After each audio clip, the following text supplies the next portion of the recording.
नमस्कार दोस्तों, मैं हूं लवकुश और आप सुन रहे हैं शांत और रहस्यमयी कहानियां जो आपको एक अलग दुनिया में ले जाएंगी। अगर आप रात में आराम से कहानी सुनते सुनते सोना चाहते हैं तो चैनल को जरूर सब्सक्राइब करें। अब शुरू करते हैं आज की कहानी। रात के करीब 11 बज रहे थे। हवा में एक अजीब सी ठंडक घुली हुई थी, जैसे किसी अनदेखी चीज की मौजूदगी आसपास मंडरा रही हो। उत्तर प्रदेश के एक छोटे से कस्बे के बाहर सुनसान हाईवे पर 3 दोस्त अमित, मालानी और नसीम अपनी कार से लौट रहे थे। तीनों बचपन के दोस्त थे। अमित थोड़ा बहादुर था, मालानी मजाकिया और नसीम थोड़ा डरपोक, लेकिन दिल का साफ। उस रात वो लोग एक शादी से वापस लौट रहे थे। रास्ता लंबा था और रात गहरी होती जा रही थी। नसीम खिड़की के बाहर देखते हुए बोला, भाई जल्दी चला, ये रास्ता सही नहीं लग रहा। अमित हंस पड़ा और बोला, डर मत यार, ये कोई हॉरर फिल्म नहीं है। मालानी ने मजाक उड़ाया, अरे कहीं कोई चुड़ैल मिल गई तो तेरे साथ ही जाएगी। तीनों हंस पड़े, लेकिन उनकी हंसी ज्यादा देर तक नहीं टिक पाई। जैसे ही कार आगे बढ़ी, अचानक सड़क पर एक औरत खड़ी दिखाई दी। सफेद साड़ी, खुले लंबे बाल और सिर थोड़ा झुका हुआ। अमित ने तुरंत ब्रेक मारा।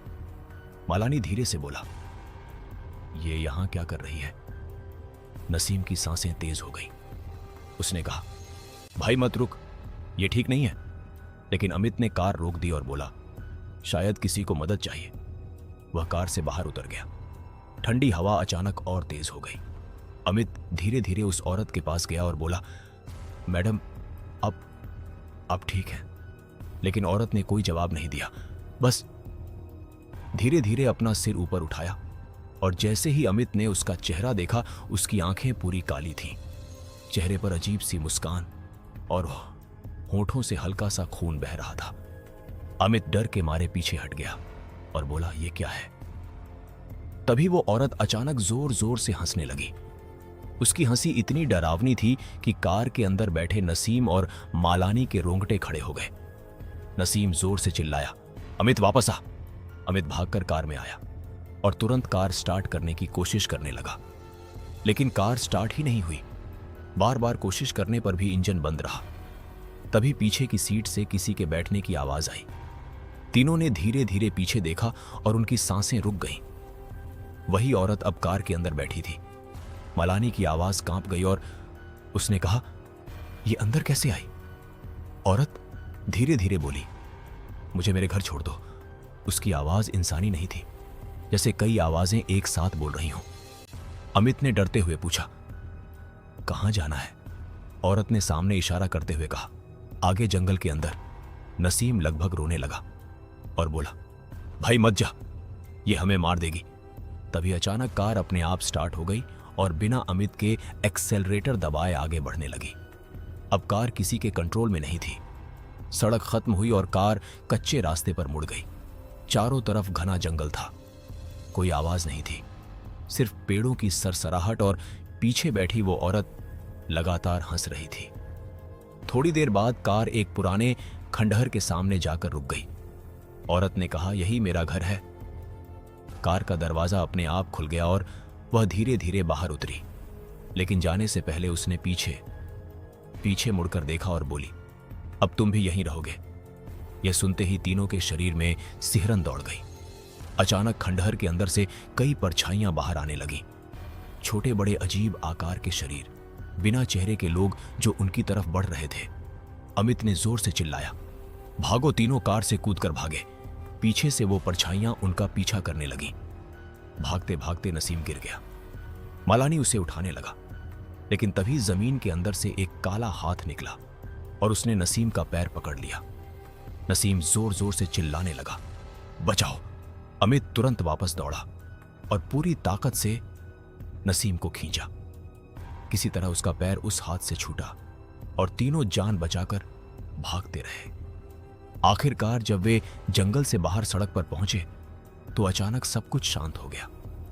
उन्होंने पीछे मुड़कर देखा तो वहां कुछ भी नहीं था। ना खंडहर, ना औरत, ना परछाइयां, सिर्फ खाली अंधेरा जंगल था। तीनों सड़क पर बैठ गए। उनकी सांसें तेज चल रही थीं और दिल जोर जोर से धड़क रहा था। मालानी ने कांपती आवाज में कहा। यह क्या था? लेकिन असली डर अभी खत्म नहीं हुआ था, क्योंकि जैसे ही अमित ने अपने हाथ की तरफ देखा, उसके हाथ पर किसी ने नाखून से खरोंच कर कुछ लिखा हुआ था और उस पर साफ लिखा था, वापस आओ। अमित के हाथ पर खून से लिखा हुआ था, वापस आओ। यह देखकर तीनों के पैरों तले जमीन खिसक गई। नसीम डर के मारे कांपने लगा और बोला, भाई हमें अभी यहां से निकलना होगा, यह जगह ठीक नहीं है। मालानी ने भी हामी भरी, लेकिन अमित कुछ देर तक अपने हाथ को घूरता रहा, जैसे वह उस लिखावट में खो गया हो। अचानक उसने धीमी आवाज में कहा, उसने हमें बुलाया है। मालानी चिल्लाया, पागल हो गया है क्या? वहां मौत है। लेकिन अमित की आंखें बदल चुकी थीं, जैसे वह किसी और के कंट्रोल में हो। उसने बिना कुछ कहे कार स्टार्ट की और उसी रास्ते की तरफ मोड़ दी जहां से वे अभी अभी भाग कर आए थे। नसीम ने उसका हाथ पकड़ने की कोशिश की, लेकिन अमित ने झटका देकर हाथ हटा दिया और गुस्से में बोला, चुप बैठो, हमें वापस जाना होगा। कार फिर से उसी कच्चे रास्ते पर दौड़ने लगी। इस बार जंगल पहले से ज्यादा डरावना लग रहा था। पेड़ हिल नहीं रहे थे, फिर भी आवाजें आ रही थीं, जैसे कोई फुसफुसा रहा हो। अचानक कार के शीशे पर किसी ने जोर से हाथ मारा। धड़ाम तीनों चौंक गए, लेकिन बाहर कोई नहीं था। फिर एक और आवाज आई, इस बार दूसरी तरफ से, और फिर पीछे से ऐसा लग रहा था जैसे कोई अदृश्य चीज कार के चारों तरफ घूम रही हो। नसीम ने रोते हुए कहा, भाई ये हमें जिंदा नहीं छोड़ेगी। लेकिन अमित बिना कुछ बोले आगे देखता रहा। थोड़ी देर बाद वही खंडहर फिर से सामने आ गया, लेकिन इस बार वह पहले से भी ज्यादा डरावना लग रहा था, जैसे वह जिंदा हो। दीवारों पर काले धब्बे थे और खिड़कियों में अंधेरा हिल रहा था। अमित ने कार रोकी और धीरे से बोला, उतरना होगा। मालानी ने साफ मना कर दिया, लेकिन तभी कार के दरवाजे अपने आप खुल गए और एक तेज ठंडी हवा अंदर घुस गई, जैसे किसी ने उन्हें बाहर खींच लिया हो। तीनों मजबूर होकर बाहर उतरे। जैसे ही उनके पैर जमीन पर पड़े, उन्हें ऐसा लगा जैसे नीचे की मिट्टी सांस ले रही हो। नसीम घबरा गया और बोला, यह जमीन जिंदा है। तभी खंडहर के अंदर से वही औरत बाहर आई। इस बार उसका चेहरा और भी डरावना था। उसकी आंखों से काला धुआं निकल रहा था और उसके पैर जमीन को छू नहीं रहे थे। वह हवा में तैरते हुए उनके पास आई और बोली, तुम वापस आ गए, अब तुम कभी नहीं जाओगे। उसके पीछे अचानक कई और आकृतियां दिखाई देने लगीं। इस बार वे साफ नजर आ रही थीं। उनके चेहरे फटे हुए थे, आंखें नहीं थीं और शरीर टेढ़े मेढ़े थे। वे धीरे धीरे आगे बढ़ने लगे। मालानी चिल्लाया, भागो! लेकिन इस बार उनके पैर जैसे जमीन में धंस गए थे। वे भाग नहीं पा रहे थे। तभी एक आवाज आई जो हर तरफ से गूंज रही थी, यह जगह हमारी है, तुम अब यहां के हो। अचानक अमित जोर जोर से हंसने लगा। उसकी हंसी बिल्कुल उस औरत जैसी हो गई थी। नसीम और मालानी डर के मारे उसे देखने लगे। अमित ने उनकी तरफ देखा। उसकी आंखें अब पूरी काली हो चुकी थीं। उसने धीमी आवाज में कहा, अब तुम दोनों भी यहीं रहोगे। यह कहकर वह धीरे धीरे उनकी तरफ बढ़ने लगा। तभी जमीन के अंदर से कई हाथ निकलने लगे और उनके पैरों को पकड़ने लगे। नसीम जोर जोर से चिल्लाने लगा और मालानी उसे छुड़ाने की कोशिश करने लगा, लेकिन हाथों की पकड़ मजबूत होती जा रही थी। तभी अचानक आसमान में बिजली चमकी और जोर की आवाज हुई। उसी पल जैसे किसी ने पकड़ ढीली कर दी। नसीम और मालानी ने मौका देखकर खुद को छुड़ाया और पूरी ताकत से भागने लगे। पीछे से चीखने की आवाजें आ रही थीं और वह औरत जोर जोर से चिल्ला रही थी, वापस आओ, वापस आओ। लेकिन इस बार वे पीछे मुड़कर नहीं देखे। भागते भागते वे सड़क तक पहुंचे और बिना रुके दौड़ते रहे। काफी दूर जाने के बाद वे एक छोटे से ढाबे के पास पहुंचे जहां हल्की रोशनी जल रही थी। दोनों अंदर घुस गए और हांफते हुए पानी मांगा। ढाबे वाले ने उन्हें घबराया हुआ देखकर पूछा, क्या हुआ? लेकिन वे कुछ बोल नहीं पाए। तभी ढाबे वाले ने धीरे से कहा, तुम लोग उस जंगल से आ रहे हो क्या? दोनों ने डरते हुए हां में सिर हिलाया। ढाबे वाले का चेहरा एकदम गंभीर हो गया और उसने कहा, वहां जो जाता है वह कभी वापस नहीं आता। लेकिन तुम लोग वापस कैसे आ गए? तभी अचानक नसीम ने देखा ढाबे के शीशे में पीछे खड़ा अमित नजर आ रहा था। लेकिन जैसे ही उसने मुड़कर देखा वहां कोई नहीं था। उसका दिल जोर जोर से धड़कने लगा और उसने कांपते हुए मालानी से कहा, वो हमारे पीछे आ गया है। ढाबे के अंदर बैठे मालानी और नसीम की हालत खराब हो चुकी थी। दोनों के हाथ कांप रहे थे और दिल इतनी तेज धड़क रहा था जैसे अभी बाहर निकल जाएगा। नसीम बार बार पीछे मुड़कर देख रहा था, लेकिन अमित कहीं नजर नहीं आ रहा था। फिर भी उसे महसूस हो रहा था कि कोई उनके बहुत पास खड़ा है। ढाबे वाला उन्हें ध्यान से देख रहा था। उसने धीरे से पूछा, सच सच बताओ, तुम लोगों ने वहां क्या देखा? मालानी ने कांपती आवाज में सब कुछ बता दिया। सफेद साड़ी वाली औरत खंडहर और वो काले हाथ ढाबे वाले का चेहरा सुनते ही उतर गया। उसने गहरी सांस ली और बोला, तुम लोगों ने बहुत बड़ी गलती कर दी। उस औरत को रास्ते में नहीं रोकना चाहिए था। वो इस जंगल की आत्मा है। जो भी उसे छूता है वो उसके साथ जुड़ जाता है। नसीम डरते हुए बोला, अब क्या होगा? ढाबे वाले ने धीमी आवाज में कहा, अगर उसने तुम्हें छोड़ दिया होता तो तुम यहां तक नहीं पहुंचते। इसका मतलब वो अभी भी तुम्हारे साथ है। यह सुनते ही दोनों के शरीर में ठंडक दौड़ गई। तभी ढाबे की लाइट एकदम से झपकने लगी, टिम टिम टिम टिम, और अचानक पूरा ढाबा अंधेरे में डूब गया। कुछ सेकंड के लिए चारों तरफ सन्नाटा छा गया। फिर किसी के चलने की आवाज आई, ठक ठक ठक ठक, जैसे कोई नंगे पैर धीरे धीरे उनकी तरफ आ रहा हो। नसीम ने घबराकर मालानी का हाथ पकड़ लिया और फुसफुसाया, वो आ गई। तभी अचानक लाइट वापस आ गई, लेकिन अब ढाबे का माहौल बदल चुका था। ढाबे वाला अपनी जगह पर नहीं था। उसकी कुर्सी खाली थी और दरवाजा अपने आप धीरे धीरे बंद हो गया। मालानी ने हिम्मत करके आवाज लगाई, अरे भैया, लेकिन कोई जवाब नहीं आया। तभी दीवार पर लगे शीशे में उन्हें कुछ दिखाई दिया। दोनों ने एक साथ उधर देखा और उनकी सांस रुक गई। शीशे में उनके पीछे अमित खड़ा था, लेकिन उसका चेहरा वैसा नहीं था जैसा पहले था। उसकी आंखें पूरी काली थीं और उसका मुंह असामान्य तरीके से फैला हुआ था, जैसे वह मुस्कुरा रहा हो। नसीम डर के मारे पीछे मुड़ा, लेकिन वहां कुछ नहीं था। वह फिर शीशे की तरफ देखने लगा और इस बार अमित बिल्कुल उसके कान के पास खड़ा नजर आ रहा था और धीरे से फुसफुसा रहा था, तुम बच नहीं सकते। नसीम चीख पड़ा और पीछे हट गया। तभी अचानक ढाबे की खिड़की जोर से खुली और तेज हवा अंदर घुस आई। टेबल पर रखी चीजें इधर उधर उड़ने लगीं और दरवाजे खुद ब खुद धड़ाम धड़ाम बजने लगे। मालानी ने चिल्लाकर कहा, हमें यहां से भागना होगा। दोनों दौड़कर दरवाजे की तरफ गए, लेकिन दरवाजा खुल ही नहीं रहा था, जैसे किसी ने बाहर से जकड़ लिया हो। तभी पीछे से एक ठंडी आवाज आई, जा तो सकते हो, लेकिन उसे साथ लेकर जाना होगा। दोनों धीरे धीरे पीछे मुड़े और इस बार सच में अमित उनके सामने खड़ा था। लेकिन अब वह अमित नहीं था। उसका शरीर टेढ़ा हो चुका था और वह जमीन से थोड़ा ऊपर हवा में तैर रहा था। उसके चेहरे पर वही डरावनी मुस्कान थी और उसकी आवाज में कई आवाजें मिलकर बोल रही थीं। तुम मुझे छोड़कर नहीं जा सकते, मालानी ने कांपते हुए कहा। तू अमित नहीं है, तू कौन है? वह चीज जोर से हंसी और बोली, अमित अब हमारा है, अब तुम दोनों की बारी है। अचानक वह तेजी से उनकी तरफ बढ़ी और जैसे ही उसने हाथ बढ़ाया, नसीम ने पास पड़ी लोहे की कुर्सी उठाकर उस पर फेंक दी। कुर्सी टकराते ही वह चीज कुछ पल के लिए पीछे हट गई और उसी मौके का फायदा उठाकर मालानी ने पूरी ताकत से दरवाजा धक्का मारा। इस बार दरवाजा खुल गया। दोनों बिना पीछे देखे बाहर भागे। बाहर निकलते ही उन्हें एहसास हुआ कि अब वे ढाबे के बाहर नहीं, बल्कि उसी जंगल के अंदर खड़े हैं।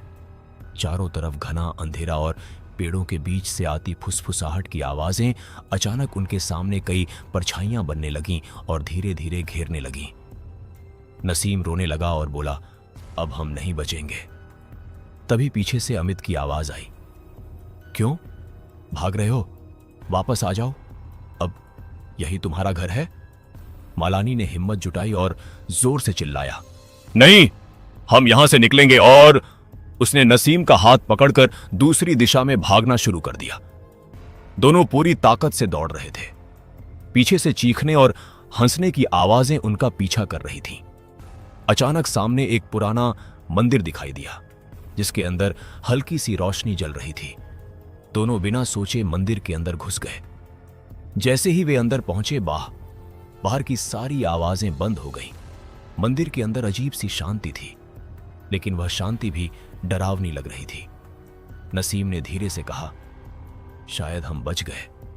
तभी मंदिर के अंदर रखी मूर्ति की आंखों से काला पानी बहने लगा और एक भारी आवाज गूंजी, तुम यहां भी सुरक्षित नहीं हो। मंदिर के अंदर गूंजती उस भारी आवाज ने मालानी और नसीम के होश उड़ा दिए।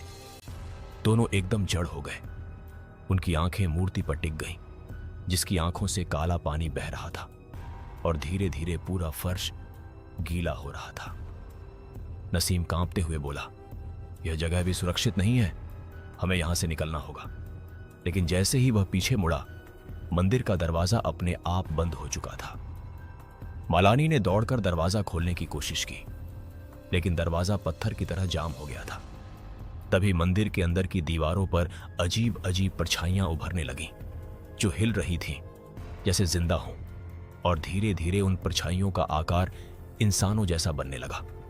बिना चेहरे के लंबे लंबे हाथ और टेढ़े शरीर वे दीवारों से अलग होकर जमीन पर उतरने लगे। नसीम डर के मारे चिल्लाया और पीछे हटने लगा।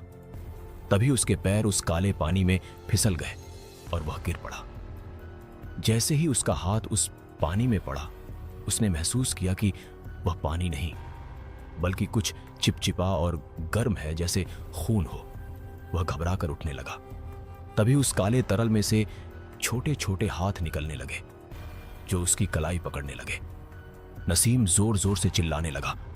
मालानी ने तुरंत उसे खींचकर उठाया, लेकिन अब मंदिर का माहौल पूरी तरह बदल चुका था। हवा भारी हो गई थी, सांस लेना मुश्किल हो रहा था। तभी अचानक मूर्ति के चेहरे पर दरार पड़ने लगी। क्रैक क्रैक की आवाज के साथ मूर्ति धीरे धीरे टूटने लगी और उसके अंदर से वही सफेद साड़ी वाली औरत बाहर निकलने लगी। उसका चेहरा अब और भी भयानक हो चुका था। उसकी आंखों से काला धुआं निकल रहा था और उसका मुंह असंभव तरीके से खुला हुआ था, जैसे वह पूरी दुनिया को निगल सकती हो। उसने धीरे धीरे कहा, तुम भाग क्यों रहे हो?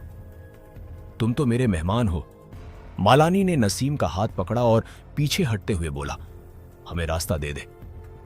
लेकिन वह औरत जोर से हंस पड़ी। उसकी हंसी मंदिर में गूंजने लगी और दीवारें कांपने लगीं।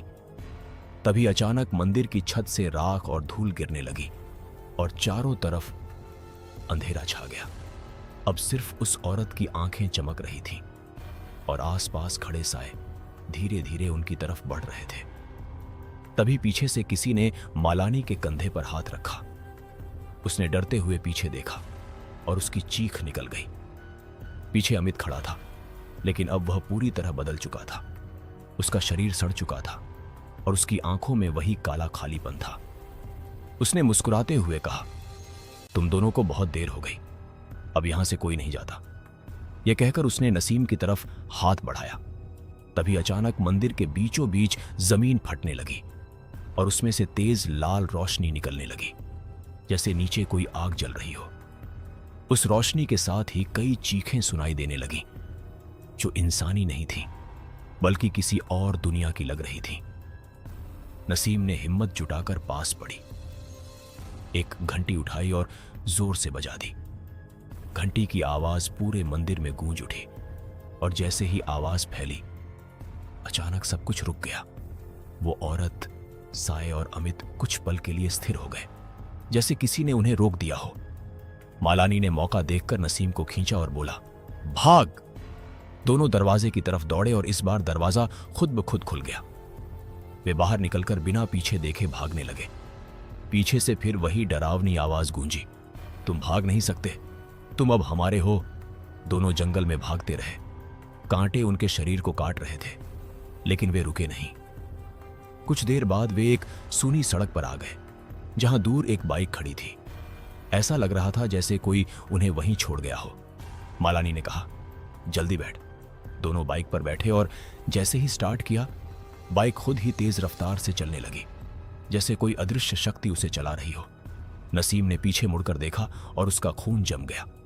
जंगल के किनारे पर वही औरत और अमित खड़े थे और उनके साथ दर्जनों साए थे जो उन्हें घूर रहे थे और धीरे धीरे हाथ हिला रहे थे, जैसे बुला रहे हों, वापस आओ। बाइक तेज रफ्तार से सड़क पर दौड़ रही थी, लेकिन मालानी और नसीम को ऐसा लग रहा था जैसे वे भाग नहीं रहे, बल्कि कोई उन्हें कहीं खींचकर ले जा रहा हो। हवा कानों के पास चीख रही थी और दिल की धड़कन इतनी तेज थी कि कुछ सुनाई ही नहीं दे रहा था। नसीम बार बार पीछे मुड़कर देख रहा था और हर बार उसे वही डरावना नजारा दिख रहा था। जंगल के किनारे खड़े वो साए और बीच में अमित और वह औरत जो बिना हिले उन्हें घूर रहे थे। लेकिन जैसे ही बाइक थोड़ी दूर आगे बढ़ी, नसीम ने फिर पीछे देखा और इस बार उसकी चीख निकल गई, क्योंकि अब वे सब गायब थे। सड़क बिल्कुल खाली थी, लेकिन अगले ही पल उसे महसूस हुआ कि कोई उनके ठीक पीछे बैठा है। उसने धीरे धीरे गर्दन घुमाई और उसकी सांस रुक गई। अमित उनके पीछे बैठा था। उसका चेहरा पूरी तरह काला पड़ चुका था और उसकी आंखों में गहरी अंधेरी खाई जैसी खाली जगह थी। वह धीरे धीरे मुस्कुरा रहा था और फुसफुसाया, इतनी जल्दी भूल गए मुझे। मालानी ने जैसे ही यह सुना, उसने तुरंत बाइक रोकने की कोशिश की, लेकिन ब्रेक काम ही नहीं कर रहे थे। बाइक और तेज होती जा रही थी। अब स्पीड इतनी बढ़ चुकी थी कि आसपास का सब कुछ धुंधला दिख रहा था। अचानक सामने सड़क खत्म हो गई और गहरी खाई नजर आई। मालानी ने पूरी ताकत से हैंडल घुमाया, लेकिन बाइक अपने आप सीधी खाई की तरफ बढ़ती रही। नसीम जोर जोर से चिल्लाने लगा। तभी आखिरी पल में बाइक अचानक रुक गई, जैसे किसी ने पकड़कर रोक लिया हो। दोनों झटके से नीचे गिर गए और कुछ सेकंड तक उन्हें कुछ समझ नहीं आया। जब उन्होंने उठकर देखा तो उनके सामने एक पुराना सुनसान मकान था जो आधा टूटा हुआ था और उसके दरवाजे पर काले रंग से अजीब निशान बने हुए थे। आसपास कोई नहीं था और बाइक भी गायब हो चुकी थी। नसीम ने डरते हुए कहा, हमें यहां से भागना चाहिए। लेकिन तभी अंदर से किसी के चलने की आवाज आई, ठक ठक ठक, जैसे कोई धीरे धीरे उनकी तरफ आ रहा हो। मालानी ने हिम्मत करके दरवाजे के अंदर झांका और उसी पल उसकी आंखें फटी रह गईं। अंदर दीवारों पर खून से दर्जनों नाम लिखे थे और उनमें एक नाम अभी अभी उभर रहा था, जैसे किसी ने अभी लिखा हो, और वह नाम था नसीम। नसीम ने जैसे ही यह देखा, वह डर के मारे पीछे हट गया और रोने लगा, मैं यहां नहीं रुकूंगा। तभी अचानक दरवाजा अपने आप बंद हो गया और अंदर पूरा अंधेरा छा गया। कुछ सेकंड बाद एक हल्की लाल रोशनी जली और उन्होंने देखा कि कमरे के बीचों बीच वही औरत खड़ी है, लेकिन इस बार उसके हाथ में एक पुरानी डायरी थी। उसने धीरे धीरे डायरी खोली और एक पन्ना दिखाया जिसमें 3 नाम लिखे थे, अमित, मालानी और नसीम। उसने मुस्कुराते हुए कहा, अब यह कहानी पूरी होगी। मालानी ने गुस्से में कहा, तू हमें नहीं रोक सकती। लेकिन तभी पीछे से किसी ने उसका कंधा पकड़ लिया। उसने मुड़कर देखा और उसका खून जम गया, क्योंकि पीछे दर्जनों अमित खड़े थे, हर एक का चेहरा अलग हालत में, सड़ा हुआ, टूटा हुआ, जला हुआ, और सभी एक साथ बोल रहे थे, हम सब अमित हैं। नसीम डर के मारे जमीन पर बैठ गया और अपने कान बंद कर लिए। तभी अचानक कमरे की दीवारें हिलने लगी और छत से काला तरल गिरने लगा, जो धीरे धीरे फर्श को भरने लगा। वह औरत जोर जोर से हंसने लगी और बोली, तुम जितना भागोगे उतना ही फंसते जाओगे। अचानक वह तरल उनके पैरों को पकड़ने लगा और उन्हें नीचे खींचने लगा। मालानी ने पूरी ताकत से नसीम को पकड़ा और चिल्लाया, हिम्मत रख। तभी उसे जमीन पर एक लोहे की रॉड दिखी। उसने तुरंत उठाकर उस काले तरल पर मारना शुरू किया। हर वार के साथ अजीब सी चीख निकलती और पकड़ थोड़ी ढीली होती गई। आखिरकार एक जोरदार वार के बाद वह पकड़ टूट गई और दोनों भागकर दीवार की तरफ पहुंचे। तभी अचानक दीवार अपने आप फट गई और बाहर का रास्ता दिखा। दोनों बिना सोचे उस तरफ कूद गए और बाहर आ गए। बाहर निकलते ही उन्होंने पीछे मुड़कर देखा तो वह मकान धीरे धीरे गायब हो रहा था, जैसे कभी था ही नहीं। लेकिन असली डर अभी बाकी था, क्योंकि जैसे ही नसीम ने अपने हाथ की तरफ देखा, वहां भी खून से वही शब्द लिखे थे। वापस आओ नसीम के हाथ पर फिर से खून से लिखा हुआ। वापस आओ देखकर उसके होश उड़ गए। उसने घबराकर अपने हाथ को जोर जोर से रगड़ना शुरू किया, लेकिन वह शब्द मिट ही नहीं रहे थे, जैसे वह उसकी त्वचा में नहीं बल्कि उसकी आत्मा में लिखे गए हों। मालानी भी यह देखकर सन्न रह गया। उसने धीरे से कहा, यह हमें छोड़ने वाली नहीं है, हमें कोई रास्ता ढूंढना होगा। तभी अचानक उनके आसपास का माहौल बदलने लगा। हवा भारी हो गई और आसमान काला पड़ गया, जैसे अचानक रात और गहरी हो गई हो। दूर कहीं से ढोल जैसी धीमी आवाज आने लगी, धक धक धक, जैसे कोई अनजान पूजा या कोई तांत्रिक क्रिया चल रही हो। दोनों ने उस आवाज की दिशा में देखा तो दूर एक हल्की आग जलती हुई नजर आई, जैसे किसी ने जंगल के बीचों बीच हवन किया हो। नसीम डरते हुए बोला, वहां नहीं जाना चाहिए, लेकिन मालानी ने कहा, शायद वहीं कोई मदद मिल जाए। अब उनके पास कोई और रास्ता नहीं था। दोनों धीरे धीरे उस आग की तरफ बढ़ने लगे। जैसे जैसे वे करीब पहुंचते गए, आवाज तेज होती गई और साथ ही अजीब सी मंत्रों की गूंज सुनाई देने लगी। जब वे बिल्कुल पास पहुंचे तो उन्होंने देखा एक बूढ़ा आदमी आग के सामने बैठा कुछ मंत्र पढ़ रहा था। उसके चारों तरफ अजीब चिन्ह बने हुए थे और आग नीली जल रही थी। वह आदमी अचानक बोला, रुक जाओ। दोनों वहीं ठिठक गए। उसने बिना पीछे देखे कहा, तुम दोनों के पीछे मौत चल रही है। नसीम कांपते हुए बोला, बाबा हमें बचा लो। वह आदमी धीरे धीरे मुड़ा। उसकी आंखें लाल थीं और चेहरा राख से ढका हुआ था। उसने नसीम के हाथ को देखा और बोला, तुम पर उसका निशान लग चुका है, वह अब तुम्हें छोड़ेगी। नहीं, मालानी ने जल्दी से पूछा, कोई तरीका होगा बाबा? वह आदमी कुछ पल चुप रहा, फिर बोला, तरीका है, लेकिन बहुत खतरनाक है। तुम्हें उसी जगह जाना होगा जहां यह सब शुरू हुआ था, और वहां उस आत्मा को उसके नाम से पुकारना होगा। नसीम घबरा गया और बोला, उसका नाम क्या है बाबा? बाबा ने धीरे से कहा, उसका नाम लेने से पहले तुम्हें उसकी कहानी जाननी होगी। वह कभी इंसान थी, उसके साथ धोखा हुआ था, उसे जिंदा जलाया गया था और उसकी आत्मा अब बदला ले रही है। तभी अचानक हवा तेज चलने लगी और आग भड़क उठी। बाबा ने जोर से कहा, जल्दी जाओ वरना देर हो जाएगी। तभी पीछे से वही हंसी सुनाई दी, वही औरत की हंसी। दोनों ने पीछे मुड़कर देखा तो दूर पेड़ों के बीच वह औरत खड़ी थी और उसके साथ अमित और कई साए थे जो धीरे धीरे उनकी तरफ बढ़ रहे थे। बाबा ने तुरंत कुछ राख उठाकर उनके ऊपर फेंकी और जोर से मंत्र पढ़ने लगा।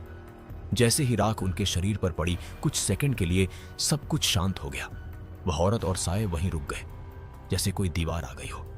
बाबा ने चिल्लाकर कहा, भागो और पीछे मुड़कर मत देखना। दोनों बिना समय गंवाए भागने लगे। इस बार वे पहले से ज्यादा तेजी से दौड़ रहे थे। उनके पीछे से फिर वही चीखने और हंसने की आवाजें आ रही थीं, लेकिन वे रुके नहीं। काफी देर भागने के बाद वे एक पुराने कुएं के पास आकर रुके। दोनों हाँफ रहे थे और उनकी हालत बेहद खराब थी। नसीम ने कांपते हुए पूछा, अब क्या करेंगे? मालानी ने गहरी सांस ली और बोला, हमें वापस उसी खंडहर में जाना होगा जहां से यह सब शुरू हुआ था। तभी अचानक कुएं के अंदर से किसी के रोने की आवाज आई। दोनों ने धीरे धीरे अंदर झांका और जो उन्होंने देखा उससे उनका खून जम गया।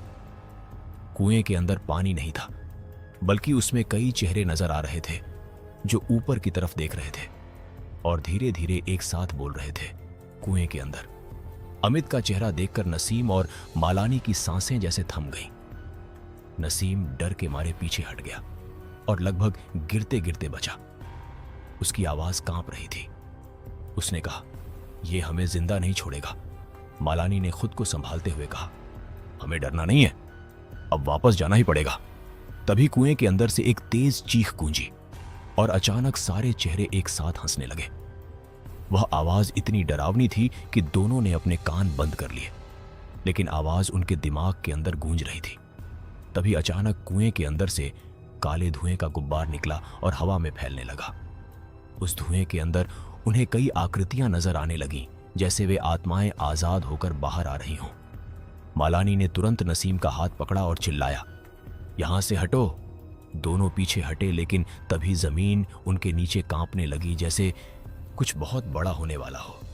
अचानक कुएं के चारों तरफ की मिट्टी धंसने लगी और अंदर से कई काले हाथ बाहर निकलने लगे, जो उन्हें पकड़ने की कोशिश कर रहे थे। नसीम जोर से चिल्लाया और भागने लगा। मालानी भी उसके पीछे दौड़ा।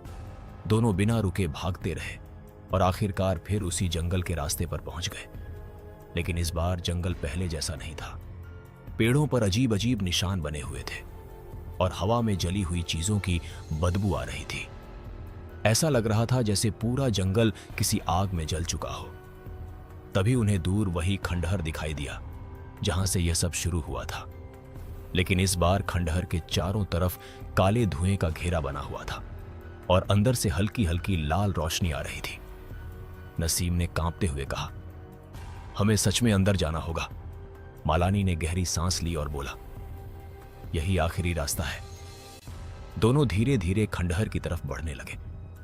जैसे जैसे वे पास पहुंचे, उनका दिल और तेज धड़कने लगा। अचानक हवा बिल्कुल बंद हो गई और चारों तरफ सन्नाटा छा गया, जैसे पूरी दुनिया रुक गई हो। उन्होंने एक दूसरे की तरफ देखा और फिर अंदर कदम रखा। जैसे ही वे अंदर गए, दरवाजा अपने आप बंद हो गया और अंदर घुप अंधेरा छा गया। कुछ सेकंड बाद लाल रोशनी फिर से जल उठी और उन्होंने देखा कि खंडहर के अंदर अब एक बड़ा सा हॉल बन चुका था, जिसकी दीवारों पर खून से अजीब चिन्ह बने हुए थे और बीच में एक बड़ा सा गोल निशान बना था, जिसके अंदर राख और हड्डियां पड़ी थीं। तभी उस निशान के बीच से धीरे धीरे वही औरत उभरने लगी। उसका शरीर आधा जला हुआ था और उसकी आंखों में अब पहले से भी ज्यादा गुस्सा था। उसने गुस्से में कहा, तुम फिर आ गए। उसने अपने हाथ उठाए और अचानक चारों तरफ से साए निकलकर उनके पास आने लगे। तभी मालानी को बाबा की बात याद आई। उसने जोर से कहा, हमें इसका नाम जानना होगा। तभी अचानक दीवार पर खून से कुछ लिखना शुरू हुआ, जैसे कोई अदृश्य हाथ लिख रहा हो। धीरे धीरे एक नाम उभरा, आरती। यह नाम देखते ही वह औरत जोर से चीखी और पूरा खंडहर कांपने लगा। नसीम डर के मारे पीछे हट गया, लेकिन मालानी ने हिम्मत करके जोर से कहा, आरती। यह सुनते ही वह औरत कुछ पल के लिए रुक गई। उसकी आंखों में गुस्से के साथ दर्द भी नजर आने लगा। उसने धीमी आवाज में कहा, मेरा नाम मत लो। लेकिन मालानी ने फिर से चिल्लाया, आरती हमें छोड़ दो, हम तुम्हारे दुश्मन नहीं हैं। तभी अचानक उसके चेहरे पर गुस्सा और बढ़ गया और वह तेजी से उनकी तरफ बढ़ी। उसने चिल्लाकर कहा, तुम सब एक जैसे हो, सब धोखेबाज हो। तभी पीछे से अमित की आवाज आई, खत्म कर दो इन्हें। दोनों ने पीछे मुड़कर देखा। अमित और बाकी साए अब उन्हें घेर चुके थे और धीरे धीरे पास आ रहे थे। नसीम रोने लगा और बोला, अब हम नहीं बचेंगे। तभी अचानक जमीन पर बना वह गोल निशान चमकने लगा और उसके अंदर से तेज रोशनी निकलने लगी, जैसे कोई शक्ति जाग गई हो। वह औरत यानी आरती जोर जोर से चीखने लगी और पीछे हटने लगी, लेकिन साए और अमित और ज्यादा खतरनाक हो गए और उनकी तरफ झपटने लगे। मालानी ने नसीम का हाथ पकड़ा और बोला, अब या तो हम बचेंगे या सब खत्म हो जाएगा। मालानी की बात सुनकर नसीम की आंखों में डर के साथ एक आखिरी उम्मीद की झलक आई, लेकिन सामने जो हो रहा था वह किसी बुरे सपने से कम नहीं था। खंडहर के बीचों बीच बना वह गोल निशान अब तेज रोशनी से जल रहा था और उसके चारों तरफ हवा चक्कर काट रही थी, जैसे कोई तूफान उठ रहा हो। आरती पीछे हट रही थी और जोर जोर से चीख रही थी। उसकी चीखें इतनी तेज थीं कि कान सुन्न होने लगे। लेकिन उसी समय अमित और बाकी साए और ज्यादा उग्र हो गए और उनकी तरफ झपटने लगे। मालानी ने तुरंत नसीम को उस गोल निशान के अंदर खींच लिया। जैसे ही दोनों उस दायरे में आए, एक अदृश्य दीवार बन गई और साए उस तक आकर रुक गए, लेकिन वे लगातार उसे तोड़ने की कोशिश कर रहे थे। नसीम कांपते हुए बोला, यह ज्यादा देर नहीं टिकेगा। मालानी ने जल्दी जल्दी सोचना शुरू किया। तभी उसे बाबा की बात याद आई कि उसे उसके नाम से पुकारना होगा और उसकी कहानी समझनी होगी। उसने नसीम से कहा, हमें उससे बात करनी होगी, उसे समझाना होगा। तभी अचानक रोशनी और तेज हो गई और उनके सामने जैसे एक दृश्य उभरने लगा, जैसे कोई पुरानी याद चल रही हो।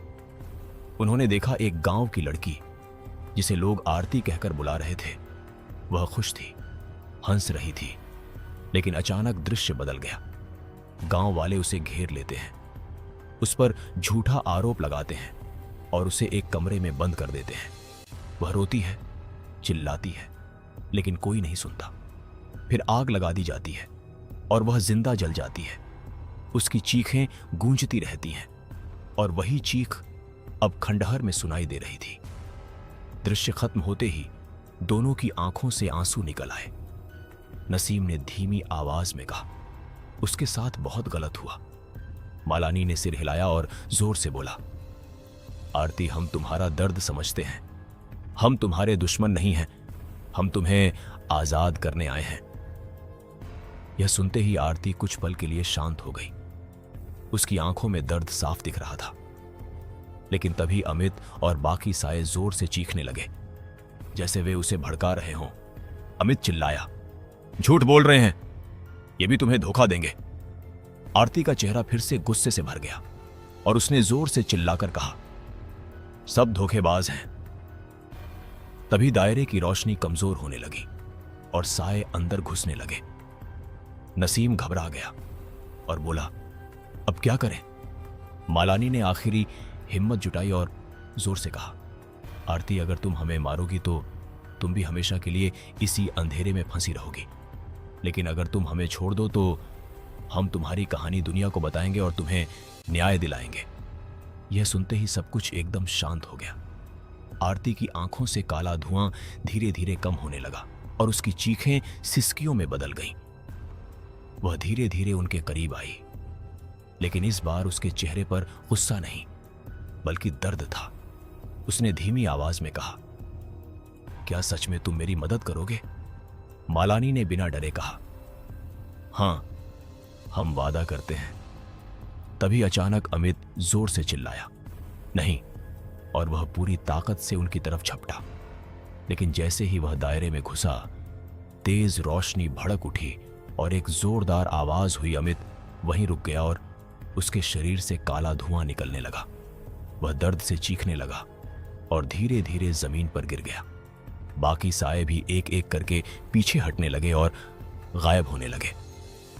आरती ने उनकी तरफ देखा और फिर आसमान की तरफ देखा, जैसे वह कुछ सोच रही हो। उसने धीमी आवाज में कहा, अगर तुम झूठ बोल रहे हो तो मैं तुम्हें कभी नहीं छोड़ूंगी, लेकिन अगर तुम सच कह रहे हो तो आज से तुम आजाद हो। यह कहते ही खंडहर हिलने लगा और तेज हवा चलने लगी। रोशनी इतनी तेज हो गई कि कुछ दिखाई नहीं दे रहा था। नसीम ने आंखें बंद कर ली और कुछ सेकंड बाद जब सब शांत हुआ तो उन्होंने खुद को उसी सड़क पर खड़ा पाया जहां से यह सब शुरू हुआ था। आसपास सब कुछ सामान्य था, न कोई खंडहर, न कोई हसाया, लेकिन जमीन पर अमित पड़ा हुआ था, बिल्कुल बेहोश, जैसे वह अभी भी जिंदा हो सड़क पर पड़े। अमित को देखकर नसीम और मालानी कुछ पल के लिए समझ ही नहीं पाए कि क्या करें। दोनों धीरे धीरे उसके पास गए। उसका चेहरा बिल्कुल शांत था, जैसे वह गहरी नींद में हो, लेकिन उसकी सांसें चल रही थीं। नसीम ने डरते हुए कहा, क्या ये सच में वापस आ गया है या फिर ये वही चीज है? मालानी ने सावधानी से उसका नाम पुकारा। अमित धीरे धीरे हिला और फिर उसकी आंखें खुली। उसकी आंखें अब सामान्य थीं, उनमें वह काला अंधेरा नहीं था। अमित ने कमजोर आवाज में कहा, हम कहां हैं? यह सुनते ही दोनों की आंखों में आंसू आ गए। उन्होंने उसे उठाया और सब कुछ बताया। अमित कुछ देर तक चुप रहा, जैसे वह सब समझने की कोशिश कर रहा हो। फिर उसने सिर पकड़ लिया और बोला, मुझे कुछ कुछ याद है, जैसे मैं वहां था लेकिन अपने आप में नहीं था। तीनों धीरे धीरे सड़क के किनारे बैठ गए। रात अब भी गहरी थी, लेकिन पहले जैसा डर नहीं लग रहा था, जैसे कोई भारी बोझ हट गया हो। तभी अचानक हवा में एक हल्की सी ठंडक फिर से महसूस हुई। नसीम तुरंत चौकन्ना हो गया। उसने घबराकर चारों तरफ देखा, लेकिन इस बार कोई साया नहीं था। सिर्फ दूर कहीं से एक धीमी सी आवाज आई, जैसे कोई रो रहा हो। मालानी ने धीरे से कहा, शायद वो आरती है। उसने अपना वादा याद किया और बोला, हमें उसकी कहानी दुनिया तक पहुंचानी होगी। तभी अमित ने अपने हाथ की तरफ देखा और उसका चेहरा एकदम सख्त हो गया। उसने धीरे से कहा, वो खत्म नहीं हुई है। दोनों ने चौंक कर उसके हाथ की तरफ देखा। वहां हल्के हल्के काले निशान उभर रहे थे, जैसे कोई अंदर से लिख रहा हो। धीरे धीरे वही शब्द बन गए, वापस आओ। नसीम के चेहरे का रंग उड़ गया। उसने कांपते हुए कहा, फिर से शुरू हो गया। तभी अचानक सड़क पर खड़ी उनकी कार के शीशे अपने आप टूट गए। धड़ाम, और कार का अलार्म अपने आप बजने लगा। तीनों घबराकर पीछे हटे और तभी कार के अंदर उन्हें किसी का साया दिखाई दिया, जो धीरे धीरे सिर घुमा रहा था। मालानी ने डरते हुए कहा, यह खत्म नहीं हुआ है। तभी कार का दरवाजा धीरे धीरे खुला और अंदर से वही डायरी बाहर गिर गई जो उन्होंने उस मकान में देखी थी। डायरी अपने आप खुल गई और उसके पन्ने तेजी से पलटने लगे। जब पन्ने रुके तो उस पर 3 नाम लिखे थे, अमित, मालानी और नसीम। लेकिन इस बार उनके नाम के नीचे एक और लाइन लिखी हुई थी, अगला अध्याय बाकी है। यह देखकर तीनों के शरीर में फिर से डर दौड़ गया। अमित ने घबराकर डायरी बंद करने की कोशिश की, लेकिन जैसे ही उसने उसे छुआ, उसके दिमाग में तेज दर्द हुआ और उसे एक नया दृश्य दिखा। एक और जगह एक और खंडहर, और वहां खड़ी आरती, जो इस बार मुस्कुरा रही थी। लेकिन उसकी मुस्कान में शांति नहीं, बल्कि कुछ और ही था, जैसे वह अभी भी पूरी तरह मुक्त नहीं हुई हो। अमित जोर से चिल्लाया और डायरी उसके हाथ से गिर गई। उसने हाँफते हुए कहा, यह खत्म नहीं हुआ, वो हमें फिर बुला रही है। नसीम लगभग रोने लगा और बोला, अब हम क्या करेंगे? मालानी ने गहरी सांस ली और बोला, अब हमें भागना नहीं है। अगर ये खत्म नहीं हुआ तो हमें इसे पूरी तरह खत्म करना होगा। तभी अचानक हवा में एक ठंडी हंसी गूंजी, वही हंसी जो सब कुछ शुरू होने की वजह थी। और दूर अंधेरे में कुछ हलचल दिखाई दी, जैसे कोई फिर से उनका इंतजार